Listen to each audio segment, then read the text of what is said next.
They came in silence, their engines cut, gliding through the darkness like phantoms of death. German soldiers would wake to the whisper of canvas wings overhead, followed by explosions that shattered the night. The Nazis called them Nachthexen, the night witches, and their very name struck terror into the hearts of the Wehrmacht. In 1941, as Hitler's war machine crushed everything in its path, the Soviet Union made a desperate gamble that would birth one of history's most extraordinary military units.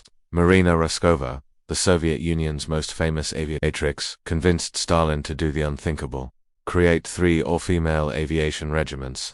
Among them, the 588th Night Bomber Regiment would become legend. These weren't pampered pilots in pristine aircraft.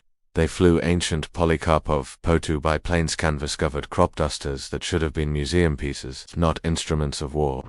The planes were so primitive they lacked radios, instruments, or even parachutes. Maximum speed, a laughable 94 miles per hour. But these limitations became their greatest weapon. This is where the story takes its most chilling turn.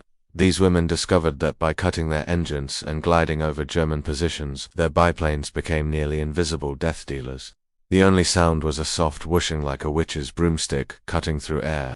German anti-aircraft guns, designed for fast metal fighters, couldn't track these silent ghosts. Night after night they struck. Some flew 8 missions in a single evening, navigating by moonlight and stars, dropping bombs with surgical precision on German supply lines, airfields, and troop concentrations.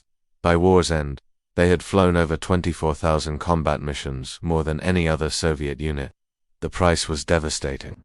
Of the original 400 women, only about half survived, yet their legacy haunts history, proof that courage knows no gender, and that sometimes the most unlikely warriors forge the deadliest legends. Now you know a story that'll chill you to the bone. Stay tuned for more historical tales, and remember, some of the scariest stories are true.